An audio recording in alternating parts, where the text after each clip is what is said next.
Like what can the supervisor of election do to help, the returning, these felons who may be eligible to vote, to kind of help them register to vote, to make sure their vote count in the upcoming election? Or is that a responsibility of the supervisor of election at all?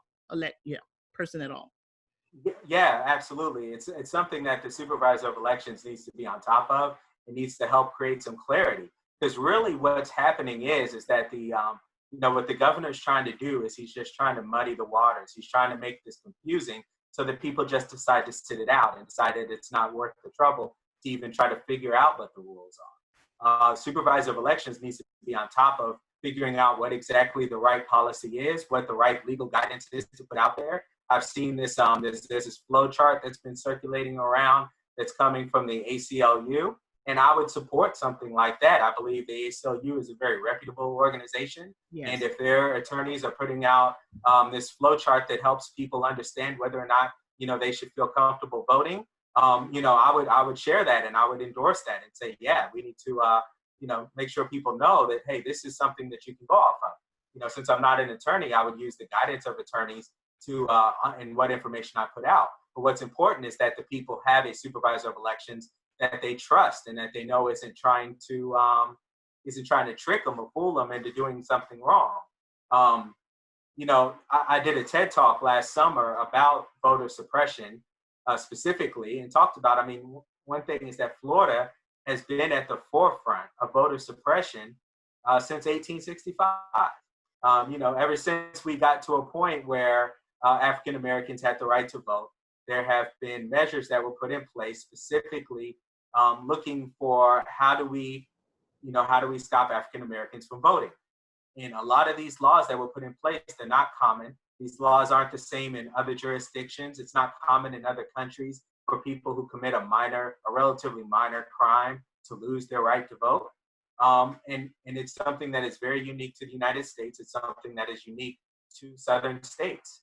And we need to think about that. We need to look at the history and say, hey, is it time for us to really look at a lot of these laws around how we handle our voting and start changing them? If they were put in place for the wrong reasons to begin with, it's time for us to get rid of those policies.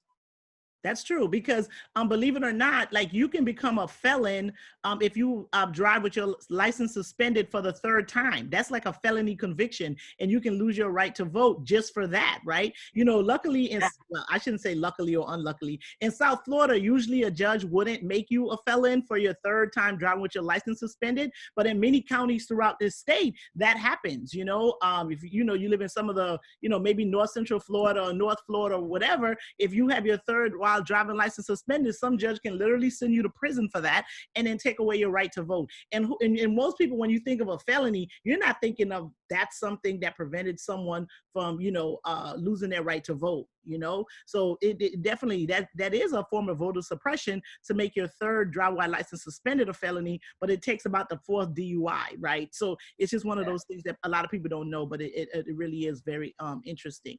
So what's funny is, I want to say one more thing about this, is that we talked about earlier in this conversation how closely divided Florida is, right? And how all of our elections are very close. But when you look at Amendment 4, 65% of the people of Florida agreed on this. It's hard to get 65% of Floridians to agree on anything, but they agreed on this. Yeah.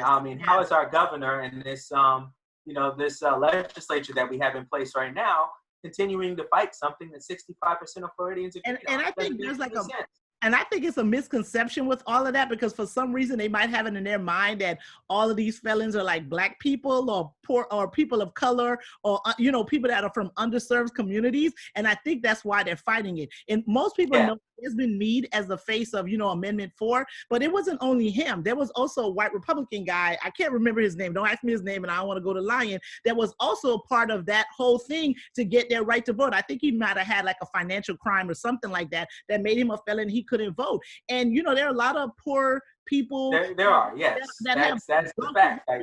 That took their right to vote, and they're not people of color.